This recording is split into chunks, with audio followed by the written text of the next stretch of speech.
ng'olina ekintu kyonna naye ng'owulira essaawa zino ne bakyogerako bakuduulira. Wayita myaka egifumbirwa, wayita myaka egiwasa. Mukwano kikyasobokera ddala. Teri toyimirirangaawo n'ogamba nti ebyange ebyo byagaana. Kubanga kati bwe tutunuulira Saara ng'azaalidde mu bukadde, lwaki tozaalira mu bukadde? Bw'oba wazaala dda naye nga bwavu bwe bukuluma ojja gaggawalira mu bukadde. Njagala Katonda akuseseeyo enseko nga buli aziwulira ayimuka n'asekera wamu naawe. Banange gumira ku kigambo kya Katonda. Bwe kiba kirina kye kigambye guma. Bayibuli bwe kugamba okusaba sigala ng'osaba. Bayibuli bwe kugamba okusonyiwa sonyiwa. Tambulira amaaso ga Katonda, ebisuubizo bya Katonda bituukirire ku bulamu bwo. Akola omutima gwaffe bye guyaayaanira. Funa olupapula ne peni owandiike ebyoyaayaanira obiteeke maaso ga Mukama Katonda ajja bikola.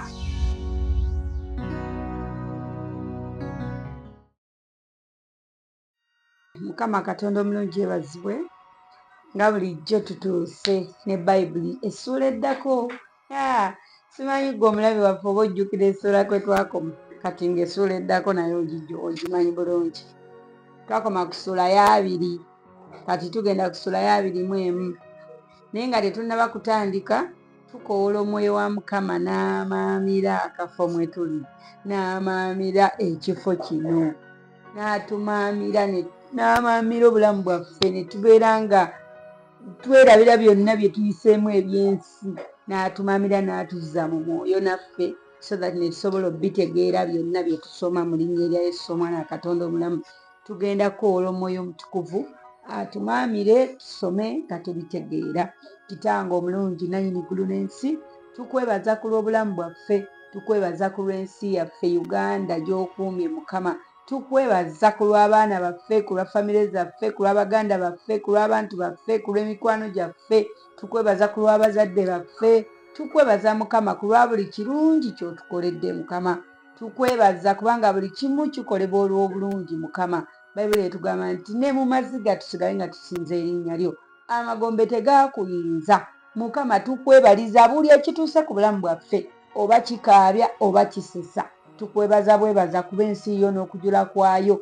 Buli kimu kikyo Mukama gw'osalawo nga bw'oyagala kibe. Mu linnya lya Yesu omwana wa Katonda omulamu n'akaseera kano Mukama tukoola omwoyo wo, tukoola omwoyo omutukuvu, tumukoowoola nga tumuyita. Bayibuli egamba nti tolituleka nga bamulekwa. Yesu bwe yali agenda yagamba sibaleka nga bamulekwa naye mbalekera omwoyo omutukuvu. Mwoyo omutukuvu atuluŋŋamye mu bye tukola mu linnya lya Yesu omwana wa Katonda omulamu. Kitange nange nkoola omwoyo omutukuvu akaseera kano annuŋŋamye mu bye ŋŋenda okwogera, annuŋŋamye njogere ebyo byokka ebiddiza erinnya ly'ekitiibwa, njogere ebyo byokka ebirokola ensi eno, njogere ebyo byokka Mukama ebyantumibwa okwogerwa mu linnya erya Yesu omwana wa Katonda omulamu. Taata kabaka bakabaka, mponga olulimi lwange mu maaso go Mukama, mponga amagezi gange mu maaso go Mukama, mponga omubiri gwange okutegeera kwange kwonna Mukama nkuwongayo mu maaso go.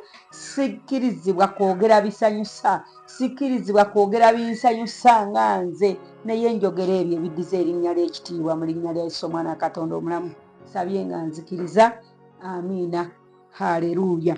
Essuula ya 21 ekitabo kya lubereberye we tutuuse. Nga bwe nabagamba nti Mukama yansindika wano tusome Bayibuli eno okuva gy'eva eno ku 0 mpaka eno gy'ekoma. So essaawa zino tutuuse ku ssuula ya 21. Zino essuula zonna 2 twazimaze, twazimala. Kiyite kyonna ky'oyagala naye nga zo zaggwa. Haleluya. So bw'oba tonnaba kuziraba, bw'oba tonnaba ziwulira, ddayo oziwulire, ddayo ozirabe. Ziri mu vidiyo, buli vidiyo esitudde essuula namba. So n'olwekyo buli ssuula gy'oyagala okulaba gwe kebera episode 1 eba ssuula esooka, episode 2 kitegeeza essuula ya 2, vidiyo esooka paka tutambula wette. So gwe ssuula gy'oyagala okulaba ye vidiyo gy'oba obikkula mu linnya lya Yesu omwana wa Katonda omulamu. Pozi nga tetunnaba kutandika, teweerabira ku subscribinga. Nyigaawo mu kapensa ka subscribe, buli kye tuteekayo obe ng'okifuna.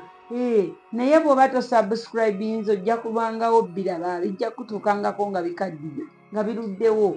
Naye bw'oba otaddeko ka subscribe n'ogenda wano mu all n'ogamba all, buli kye tuteekayo kikugamba notification ejja. YouTube ekuwa notification nekugamba yes bataddeyo ya tuteekayo buli lwa Sunday ssaawa 4 okuwera ssaawa 5 tetuba tumaze osuulayo vidiyo oba tuba tumaze osuulayo essuula nga wegaye nti buli vidiyo esitudde essuula bw'eba nnyimpi ne vidiyo ejja kuba nnyimpi, essuula bw'eba mpanvu ne vidiyo ejja kuba mpanvu.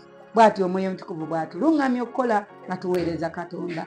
Tetugenda kuweereza muntu yenna ayimirira n'agamba nti vidiyo bakola biwanvu nnyo, ekividiyo kiwanvu. Biwanvu kubanga tonnayagala biraba, naye Katonda babikoledde obiraba bawulira nga nakampi.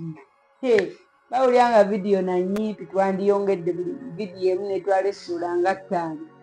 Haleluya.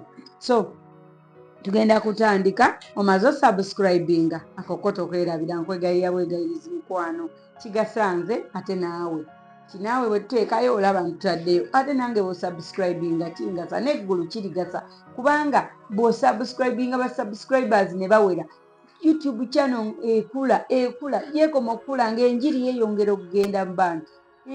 Tebabega tubuulire enjiri ebitonde byonna amawanga gonna mu nsi yonna kati buli lw'osubscribinga oba osindika enjiri okweyongerayo gyongereyo mukwano gwange ng'osubscribinga neyanza Mukama kikuweeremu nnyo omukisa. Tutandise essuula ya 21 olunyiriri tutandikira ku lusooka. Agambye atya Mukama? Mukama n'ajjira Saala nga bwe yayogera era Mukama n'akola Saala nga bwe yagamba. Haleluya. Abasomye naffe mujjukira Mukama bw'azza asuubiza Saala, mujjukira Mukama bw'azza asuubiza Ibulayimu ne Saala omwana mulizaala. Haleluya. Olunyiriri olwokubiri, Saala n'aba olubuto n'azaalira Ibulayimu omwana ow'obulenzi ng'akaddiye mu biro ebyo ebyateekebwawo Katonda bye yamugambako. Haleluya. Nti Mukama n'ajjira Saala nga bwe yayogera. Akitegeera Saala n'azaalira Ibulayimu omwana nga Ibulayimu akaddiye. Biki by'osuubira Katonda okukolera naye ng'olaba okaddiye n'okaddiwa naye nga tannabikola? Waliwo olunaku Katonda lwagenda okujja abikole. Abalabi beewuunye naawe weewuunye kwegamba ensebeere surprised ku lulo kubanga kati omusajja akaddiye bw'ati okumuzaalira omwana nga Katonda bwe yali yasuubiza nga kituukiridde. Haleluya. Olunyiriri olwokusatu, Ibulayimu n'atuuma omwana we eyamuzaalirwa Saala gwe yamuzaalira erinnya lye Isaaka. Omwana wa Ibulayimu Saala gwe yamuzaalira baamutuuma Isaaka. Olwokuna, Ibulayimu n'akomola omwana we Isaaka nga yakamaze ennaku 8 nga Katonda bwe yamulagira. Haleluya. Isaaka ne bamukomola nga yakamaze ennaku 8 nga Katonda bwe yali yalagira. Jjuka eno Katonda yali yalagira buli ali mu nju ya Ibulayimu akomolebwe. Baitheni ng'okukomolebwa kukyali nga kwe kulabika ng'obutukuvu. Naye olwaleero abantu baatuuka ekiseera nga ye akitwala bwe bamukomola olwalabanga amaze ebyobwa Katonda nga bwe bamukomola ne bwagenda natta omuntu ne bwalyako munne ekintu ne bwakola ki kale nga bakomolwa naye nga tebakolanga omutima nga muvundu bakomola mubiri naye ng'omutima kisakiro. Katonda n'akyusa mu ndagaano empya. Okukomola n'obutakomolebwa tebikyakola makulu maaso ga Katonda wabula komola emmeeme eyo, komola omutima gwo oyawule by'otakola ne by'otalina kukola. Haleluya. Simanyako batukategedde kubanga oli ajja gamba Isaaka yakomola omwana we ku nnaku 8 kwegamba atwale nti okukomolebwa era okukomolebwa. Okukomolebwa si kibi, komola. Naye olwaleero tukomola mutima. Amakulu gavaayo nnyo bw'okomola omutima n'ogujja mu bwenzi n'ogujja mu bulimba n'ogujja mu bukyayi n'ogukomolako n'ogukomola n'oguyigiriza okugaba n'oguyigiriza okusaasira. Omutima gw'oba okomola wadde nga n'omubiri kirungi mu busawo batugamba abasawo batugamba kirungi nnyo okukomola omwana wo endwadde ezimu tezimukwata naye no mu Katonda tekikyakola yadde amakulu bugundi bamukomodde mbu kati mutuukirivu mukwano okomola omutima. Haleluya. Olunyiriri olwokutaano. Era Ibulayimu yali yakamaze emyaka 100 omwana we Isaaka bwe yamuzaalirwa. Saala n'ayogera nti Katonda ansesezza, buli anaawuliranga anaasekanga wamu nange. Mukama omulungi yeebazibwe. Mujjukire essula ziri eziwedde nga Saala bamimugamba ojja kuzaala, Saala ng'alaba tekijja kusoboka, nga Saala alabanga gwe baduulira. Olina ekintu kyonna naye ng'owulira essaawa zino ne bakyogerako bakuduulira. Wayita myaka egifumbirwa, wayita myaka egiwasa, olabira ddala nga gwe mukwano kikyasobokera ddala. Saala yaggyibwanga obunnabbi ne bamugaa Saala ojja kuzaala. Saala ng'agamba nze akati ye ndizaala, nze simanyi biki ndizaala. Haleluya. Mukwano okyayinza okufumbirwa ku myaka gy'olina ne bwe giba 6. Toggwamu maanyi nga tonnafa teweevuma nsi.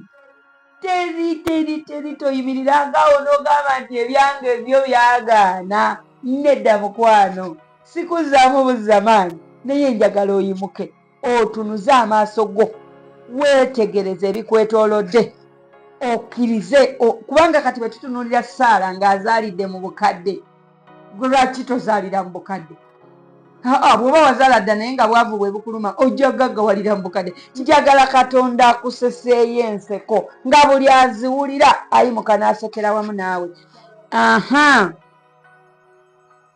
N'ayogera olw'omusanvu n'ayogera nti aliwo oyo eyandigambye Ibulayimu nga Saala aliyonsa abaana be. Wulira bannaye essanyu eriri ku Saala. Aliwo oyo eyandigambye Ibulayimu nti Saala aliyonsa abaana be. Waliwo olunaku olukyaba ne mwana gwe n'obaako obuwanguzi bw'otuuseeko n'otandika okugamba baliwo abaasekanga.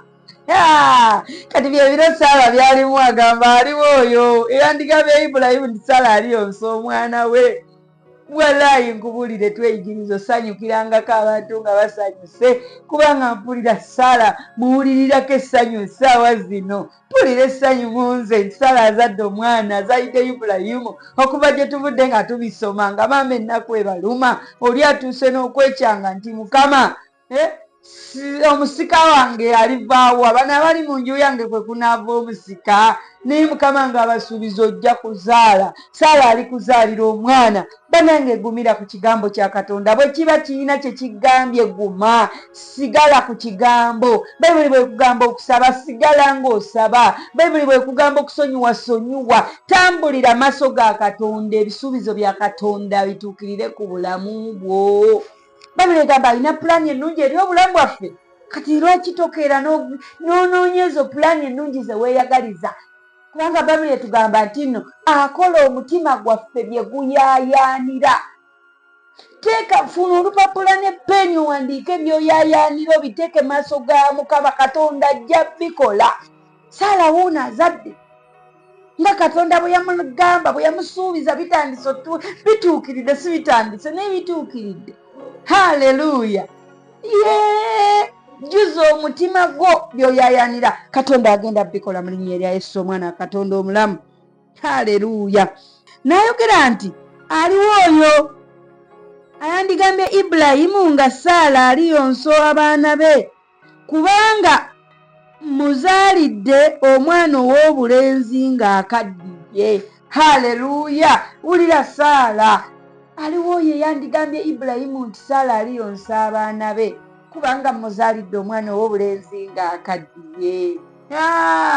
Nange owange namuzaalira ow'obuwala, nawange yali tannakaddiwa naye n'ak'obuwala baaba kajjanga kyamagero. Banange waliwo essanyu Katonda ly'ayinza okukuwa n'owulira nga liryo wekka.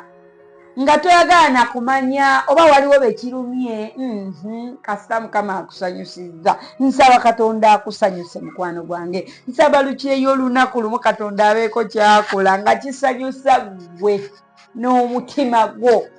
Waliwo okusanyuka okwomubiri n'osimayiringa naye nga munda ofa. Njagala Katonda akusanyuseeyo.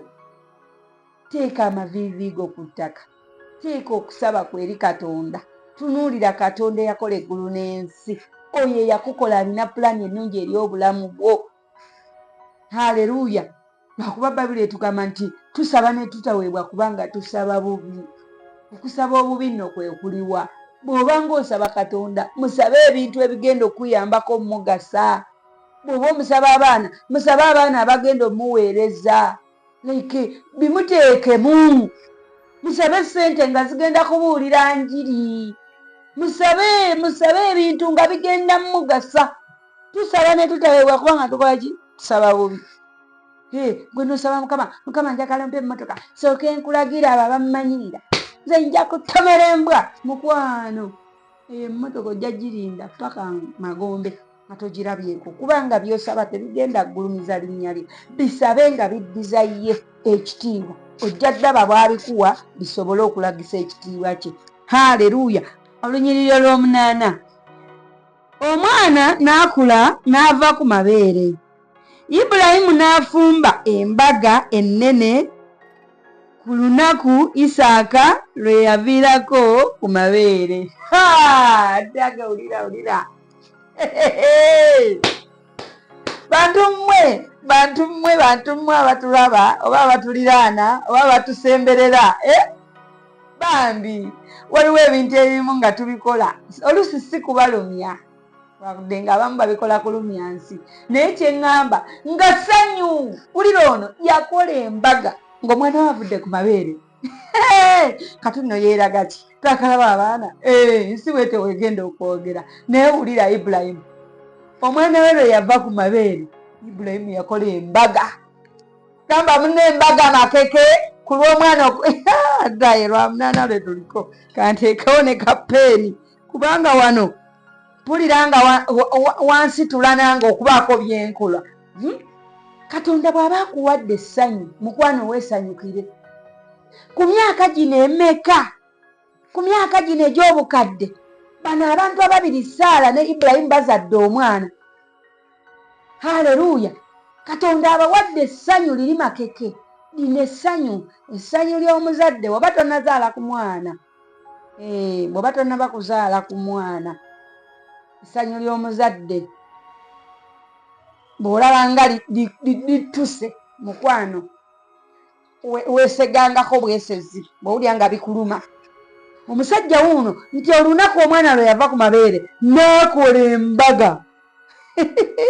Ojja sanga omwana alwadde kasenyiga awonye senyiga ne bakola embaga. Bakoze ka birthday party awezezza omwezi ne basalawo keeki. Awezezza omwaka ne basalawo keeki. N'addigidde kugaba omwana n'amutiitiibya n'amuzimbira kalina ng'omwana tannaweza na wiiki. Nti ennyumba omwana nge bw'alikula mwagenda owasiza. Tubiraba ku mawulire, tubiraba ku mativi. Okitegeera ng'oli alina kye yayitamu n'omwana okumufuna. Muleke abantu beesanyukire n'ebyamagero byabwe mubaleke.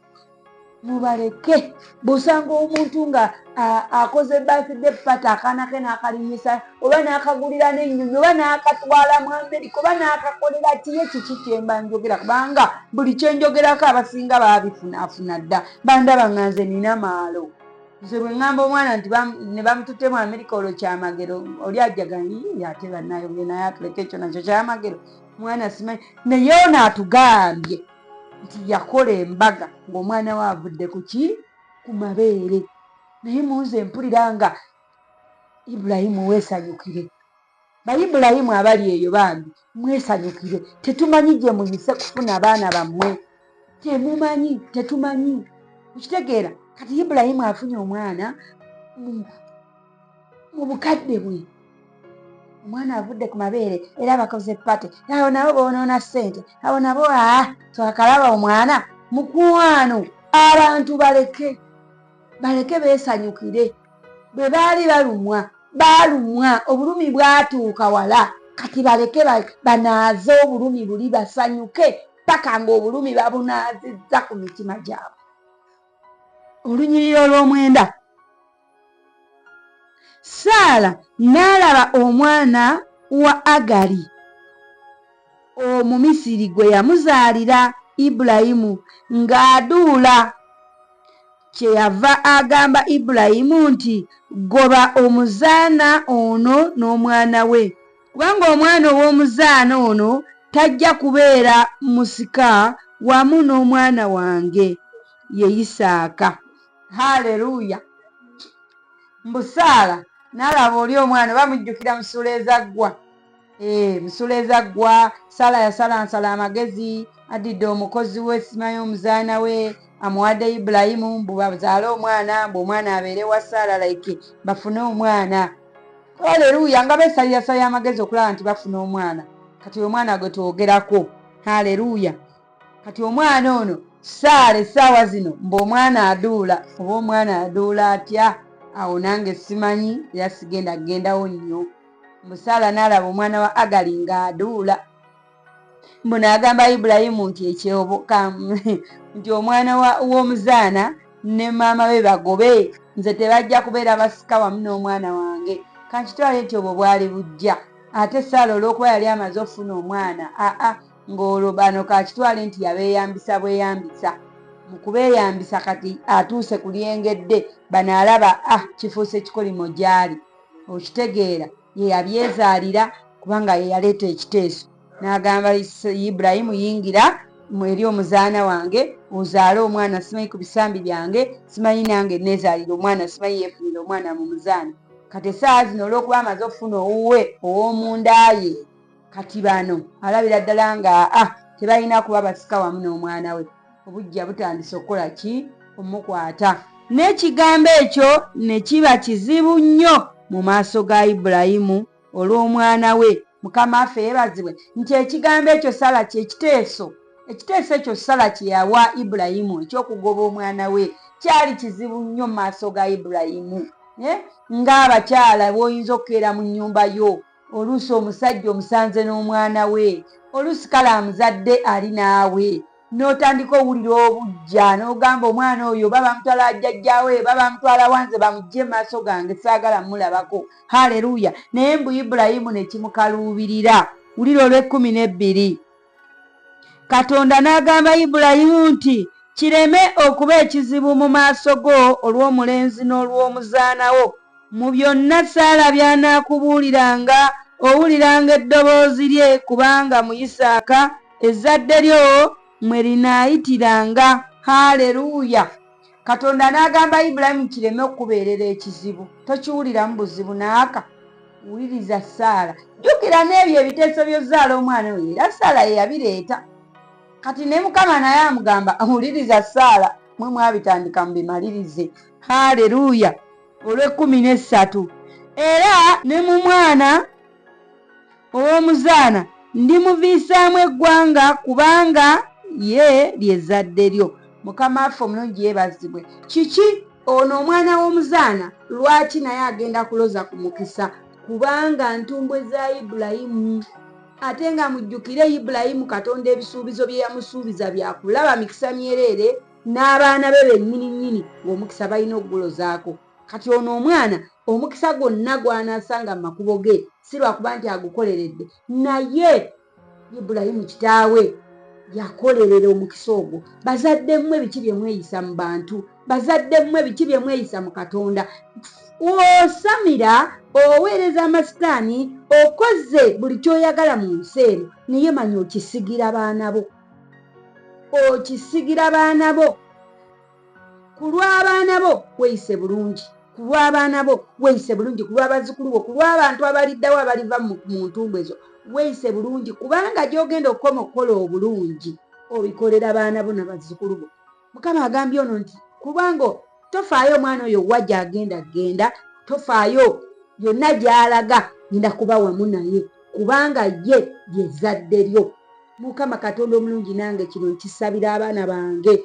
kisaba busabi kitange omulungi nannyini ggulu n'ensi wadde nga Ibulayimu ye teyakisaba busabi naye nange nkisaba taata nannyini ggulu n'ensi nsaba bw'osaba nno sabira abaana bo ebikolwa byo ne woowulira nga wandikoze obubi kireke ku lw'abaana bo kubanga omukisa gw'osiga guli kungulu abaana bo ate naawe kennyini ojja gukungula naye n'abaana bo leka bagukungule mu linnya lya Yesu. Kannyumidde mbu kubanga ye ly'ezzadde lyo. Mukama ezzadde lyange olirabye ng'omukisa mu nsi eno ey'abalamu. Olw'14 Ibulayimu n'agolokoka enkya mu makya n'addira emmere n'ensawo ey'eddiba ey'amazzi n'abiwa Agali ng'abissa ku kibegabega kye n'omwana n'amusindika n'agenda n'atambulira mu ddungu ery'e Beeruseba. Awulidde Ibulayimu yabaako awo bw'akwatakwata obumere n'amazzi n'abiwa nnyina w'omwana n'amugawa waayo mutuviire. Ne bagenda naye neebaza Katonda ndi Katonda yagenderako nga bagenda Katonda yagenderako yawa Ibulayimu ekisuubizo n'amugamba muleke agende ngenda kuba wamu naye. Bannange nkwegayiridde tofaayo bani abakugoba mu bulamu bwabwe tofaayo biki ebikugoba mu bulamu bwabyo tofaayo ensi ekuyisizza etya ekufulumya etya mu mayumba gaabwe oba wawawa mukwano kyobanga weesiga kimu bw'obanga ofulumya otambulira mu maaso ga Katonda nga Katonda ali wamu naawe mukwano wadde ng'ono tetugambe nti ye yakyesigira taata we yali yakikolerera. Katonda kasitaaba ku sayidi yo lumba eddungu lirumba ojja diyitamu muwulire omwana ono ekyamutuukako ne nnyina. N'amazzi ag'omu ddiba ne gaggwamu n'azazika omwana wansi w'ekisaka ekimu. Owulira amazzi gaamuggwako emmere tebatulaze nti yaggwawo naye amazzi we gaggwerawo emmere eba ekyaliwo. Kakati munnange ng'amaze okuggwesebwako byaliisa omwana n'akwata omwana n'amukasuka mu kisaka wansi w'ekisaka ng'abakyala oba nkyogeremu ntya Mukama nsaasire saagala kifulumya bubi naye olaba enkoko ekuza obwana bwayo mukazi gwe oba olina amagezi ng'otegeera olubuto omaze nalwo emyezi 9 bino omusajja nsuddewo simanyi omusajja nnyimye obuyambi mukwano tozazika mwana wo mu bisaka tosuula mwana wo ye omwana tomusuula yiriba kati ensi ekiyita ku yiriba paka ng'omwana we afunye ak'okulya katudde kuona omukazi mbu n'akwata omwana we n'amukasuka wansi w'ekisaka olw'okuba ekyokulya kitaabwe kye yali abawadde kyali kiweddewo n'engalo ne zikuggwako n'amagezi ne gakuggwako kugamba gwe okutegeera kwonna kulowooza nti bbaawo bw'aba takuwadde kyakuliisa mwana tinaawe omwana wo omukwate omukasuke nedda mukwano. Kati omusajja oyo bw'aba afudde bufi omwana era akomaawo eyo kanveeyo kuba nkireese buleesi nga mpulira kinjokya kuba omukyala ono asudde omwana mu kisaka olw'okuba mbunna emmere emuweddeko genda oyiiye paka ng'omwana we afunye ekyokulya. Owuli olunyiriri 16 n'agenda n'atuula wansi ng'amutunuulira walako ng'ebbanga akasaale we kagwa kubanga yayogera nti nneme okulaba omwana ng'afa. N'atuula ng'amutunuulira n'ayimusa eddoboozi lye n'akaaba. Wulira omukyala oyo yadda wali ebbali ng'akasaale we kagwa mbu mu distance eyo mbu n'atuula ng'amutunuulira naye ng'awoza mbu saagala kulaba mwana wange ng'afa. Bw'oba toyagala kulaba mwana wo ng'afa noonya akalimu okola oliisa omwana yiriba mukazi gwe yimuka saagala nze bakazi bafaanana bwe bati bw'ate simanyi omusajja nsudde musajja ngobye agobye n'omwana ate omwana omukasuke situka okole n'omwana wo ku mugongo. Emirimu mingi gye batakkirizaako baana naye ate n'egikkirizibwako abaana gye giri. Noonya omulimu nga n'omwana wo ku mugongo kwali. Tugende ku 17. Katonda n'awulira eddoboozi ly'omulenzi ne malayika wa Katonda n'ayita Agali ng'ayima mu ggulu n'amugamba nti obadde otya Agali totya kubanga Katonda awulidde eddoboozi ly'omulenzi waali. Haleluya! Agali yakaaba n'omulenzi n'akaaba naye wulira nti Katonda n'awulira eddoboozi ly'omulenzi ng'ayima mu ggulu. Bonna baakaaba maama n'omwana bonna baakaaba naye eddoboozi ly'omulenzi lyawulirwa nnyo kubanga lyaliko endagaano. Jjukira Katonda yagamba Ibulayimu nti omwana muleke agende wuliriza Saala ndi wamu naye kubanga ye lyezzadde lyo kati wulira bonna bakaabye naye Katonda awulidde eddoboozi ly'ono gw'alinako endagaano. Mukwano gwange weetukuze, tambulira wamu ne Katonda. Abaana bo Katonda ali bakuuma. Yonna gye baligenda oba baligendera mu kwagala oba mu butayagala, Katonda ali bakuuma. Togenda kweraliikirira baana bo. Era Ibulayimu Katonda bwe yamugamba nti mutagende ndi wamu naye, Ibulayimu sirowooza nti yaddamu okweraliikirira. Yamanya omwana wange yonna gy'agenze kasita agendedde mu mikono gya Katonda, Katonda ajja mulabirira. Haleluya. Naye wulira mbu Katonda n'awulira eddoboozi ly'omwana. Wulira olunyiriro lw'18, golokoka oyimuse omulenzi omukwate mu ngalo zo, kubanga ndimufuula eggwanga eddene. Abigamba nnyina w'omwana, kigolokoka ogende oyimuse omulenzi omukwate mu mikono gyo, toddamu musuula. Mukwano gwange mukyala gwe abadde asudde omwana wo nga ne wenjogerera omulese kasasiro, mukwano yimuka odduka oggyeyo omwana wo omuteeke mu ngalo zo. Katonda agenda fuula omwana oyo eggwanga eddene. Omwana oyo yagenda okujja kasasiro. Tolaba nti omusudde kasasiro, gwe weesudde kasasiro. Naye singa omupiikinga kasasiro, ogenda kuba weepiikinze kasasiro. Mu myaka gy'ogenda okuba ng'ogenda kulya kasasiro, oyo omwana yagenda okujja kasasiro. Kikole, toleka mwana wo kukulira kasasiro oba kufiira eyo. Katonda agambye nti ajja mufuula eggwanga eddene. Mugyeyo. Olw'19, Katonda n'azibula amaaso ge n'alaba oluzzi olw'amazzi, n'agenda n'ajjuza eddiba amazzi n'anywesa omulenzi. Haleluya. Nti Katonda oluvannyuma lw'ono omukyala okukwata omwana n'amuzza mu mikono gye n'amuggyayo gy'abadde amukasuse, Katonda n'azibula amaaso ge n'alaba oluzzi lw'abadde talaba. Gamba muno n'alaba oluzzi. N'alaba oluzzi. Yakwata omwana n'amusuula, ng'ensonga emusuuzisa omwana mu kisaka kubanga amazzi gamuweddeko talina kyamuwa. Kati Katonda awo wennyini mu kifo kyekimu tebavuddeewo n'amuzibula amaaso okulaba oluzzi. Nsaba Katonda akuzibula amaaso olabe omulimu gw'osobola okukola n'olabirira abaana bo. Haleluya.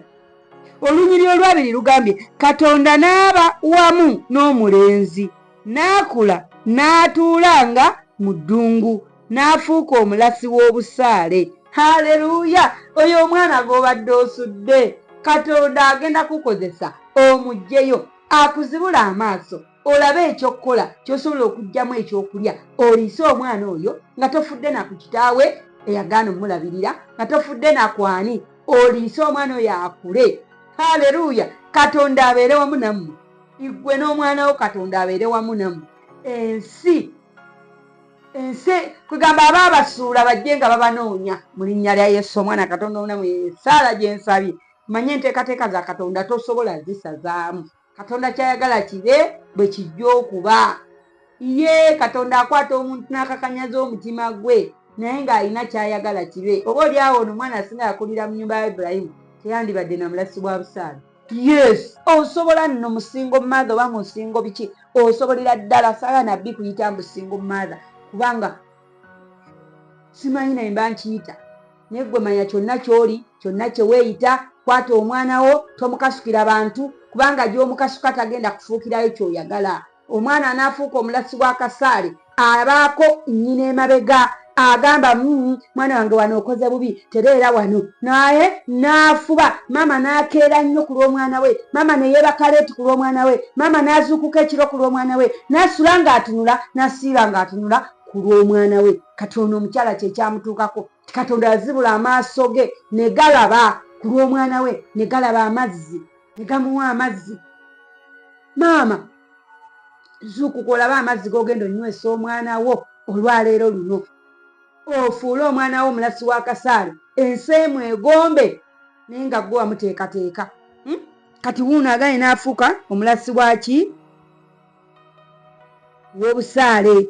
21, n'atuulanga mu ddungu ery'Epalani, ne nnyina n'amuwasiza omukazi mu nsi y'e Misiri. Wulira nti nnyina n'amuwasiza omukazi mu nsi y'e Misiri. Nkugambye maama, okola kinene nnyo mu bulamu bw'abaana bo.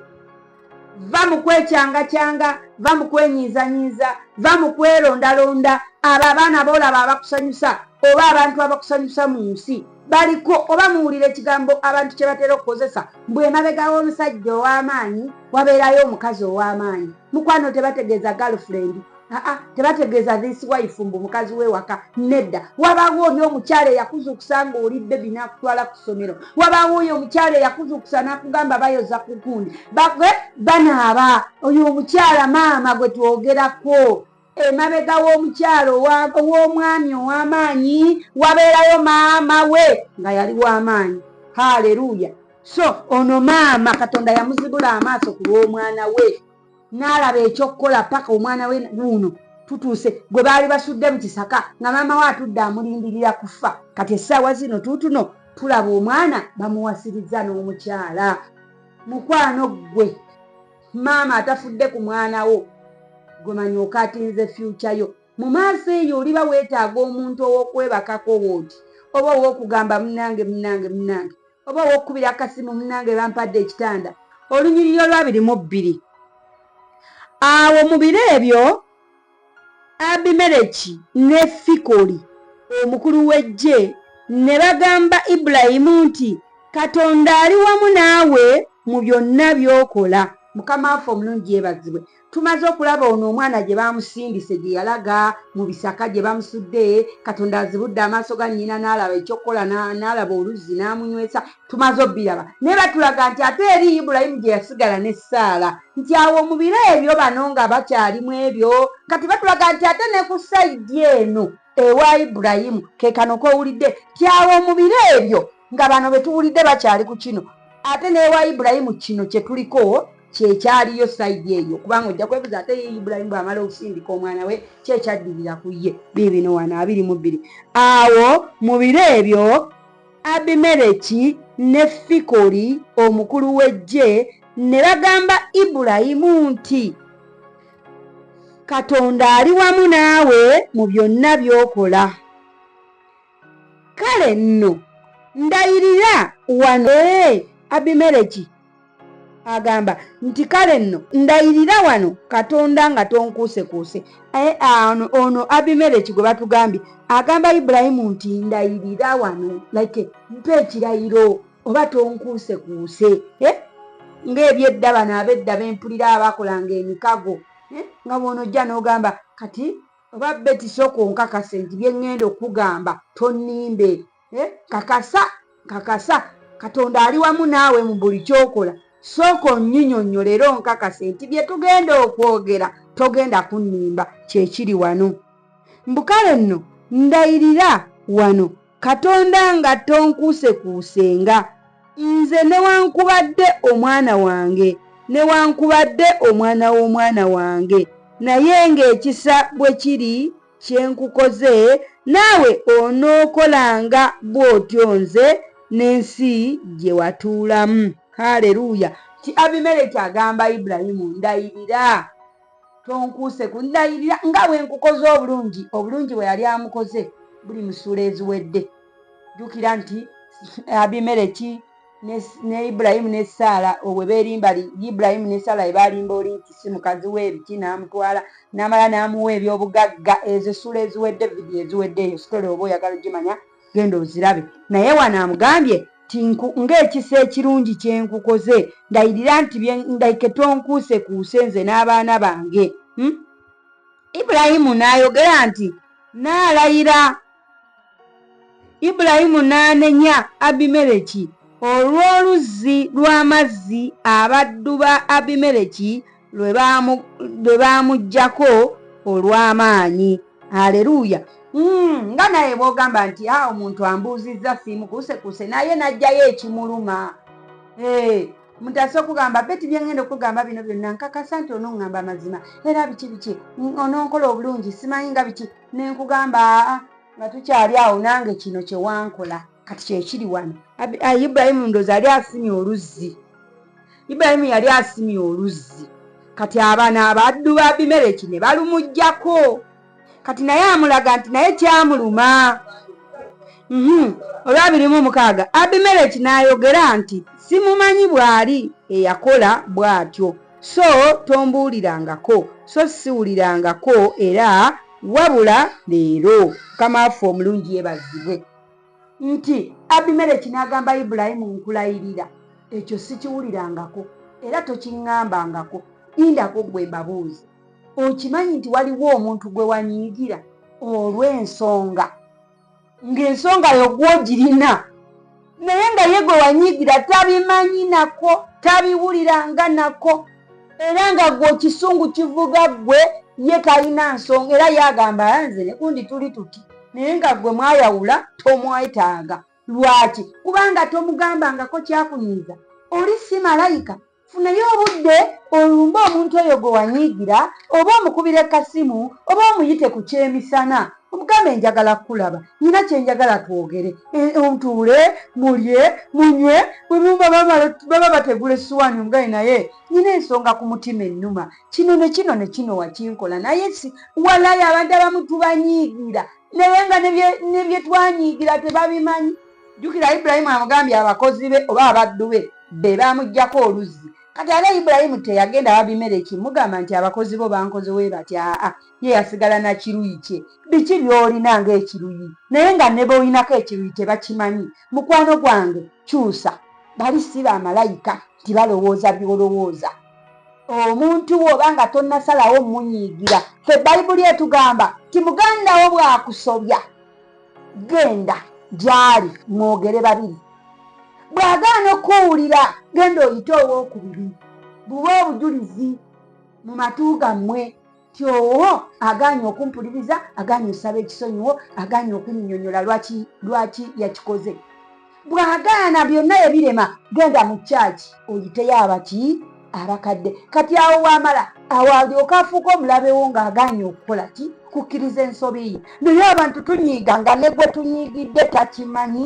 takiwulirangako tawulirangako nga gwe wazimba nze gwolaba oyo yantama yakutama akimanyi nti wamutamwa abantu babuulira ekikuluma alisiti we bagaana okukyusa awo okkirizibwa banyiigira ate bayibuli egamba nti omulabewo muwe ekyokulya oba onyiize tonyiiga ate kutuuka ku ssaliri limma na muntu kyakulya gundi ani Adamu ne Eva we bayonoona maaso ga Mukama yabakolera ekyokwambala n'akibawa kati omuntu yenna wadde nga amunyiigidde ekikomawa nga tomwagalirako ddala ng'era yakutama tomummanga okulya tomummanga okunywa tomummanga okwambala tolekangayo mubuuzaako owulidde munyiigire ebibyo naye ng'osookera n'omukubirako alodiya how are you awo nno we tuli eno mu Yesu bwe tutyo we biri omuntu obira yakunyiiza naye nga toyina kunyiiga febbayibuli etugamba enjuba tegwiranga ku busungu bwo lwaki oganya enjuba okugwa ng'okyali munyiiga weeyigiriza okusonyiwa weeyigirize abantu nibo basonyiwa nga tebannaba nakunyiiza kigenda kuwa emirembe kikwambale nga kyambala ekibayita okusonyiwa weweebaka bwoti n'ozuukuka enkya tolako na muntu yenna ku mutwe gwo oba ku mutima gwo gw'onyiigidde basonyiwe kuba tebamanyi kye bakola Yesu bw'atyo bwe yatugamba tebamanyi babikola tebamanyi kati wuno Ibulayimu tugende ku lunyiriri wamma olulala Ibulayimu n'addira endiga n'ente n'abiwa Abimeleki ne balagaana endagaano bombi Ibulayimu n'ateeka endiga enduusi 7 ez'omu kisibo wamu zokka Abimeleki n'agamba Ibulayimu nti endiga ezo enduusi 7 z'otadde awamu zokka amakulu gaazo ki n'ayogera nti endiga ezo enduusi 7 onooziweebwa mu mukono gwange ekyo kibeere omujulirwa gye ndi nga nze nasima oluzzi olwo haleluya tetugenda giyita nguzi tetugenda kuyita kwegula naye mbu yali amukakasa mbu luno oluzzi lulwe yalusima olwa31 kyeyava ayita ekifo ekyo Beruseba kubanga eyo gye baalayiririra bombi ekifo ekyo yakiyita Beruseba kubanga eyo gye baalayiririra bombi ennaku zino oba ebbanga eryo eriyise mu bajjajjaffe ndoza kye baayitanga okutta omukago kati wano we battira omukago gwabwe. Haleluuya. Gye baalayirira bombi bwe batyo ne balagaanira endagaano mu Beeruseba. Abimereki n'agolokoka ne Fikoli omukulu w'eggye lye ne baddayo mu nsi ey'Abafirisuuti. Mukama waffe omulungi yeebazibwe. Ne balagaanira endagaano mu Beeruseba. Gamba munno Beeruseba. Ibulayimu yalagaanira endagaano n'ono omusajja Abimereki. Olunyiriri olwa 33 Ibulayimu n'asimba omumyulira. Omumyulira kyeki? Nze nkikulekedde nga kibuuzo kuba nsoose kiraba wano naye mmanyi ssaawa yonna tujja kitegeera. Mbu Ibulayimu n'asimba omumyulira mu Beeruseba n'akoowoolera eyo erinnya lya Mukama Katonda ataggwaawo. Ibulayimu n'amala ennaku nnyingi mu nsi eva Abafirisuuti. Ibulayimu n'amala ennaku nnyingi mu nsi eyo ewava Abafirisuuti. Gamba munno nti omumyulira. Essula eddako tosubwa omumyulira. Ibulayimu n'asimba ki? Gamba munno nti omumyulira. Bayibuli bwetyo bwekiyise omumyulira. Oba omumyulira kyeki? Oba nga wono gamba oba omufene oba omucungwa. Nze naawe katulinde essula eziddako tutegeere omumyulira. Teweerabira kusubscribinga ate teweerabira kutugulira Bayibuli. Bantu mmwe muludde otugulira ku Bayibuli. Ennamba y'essimu yiiyo kweri. Bw'oba olirwedde okugulayo ka Bayibuli oba kamu oba bubiri oba busatu oba butaano oba 10 gula Bayibuli tusige tugabe Bayibuli tutambuze ekigambo kya Katonda ng'ate teweerabidde kusubscribinga kubanga bw'osubscribinga nga channel ekula ka YouTube etandika ogiboostinga mu bantu abantu balaba ekigambo kya Katonda. Subscribe teweerabira. See you.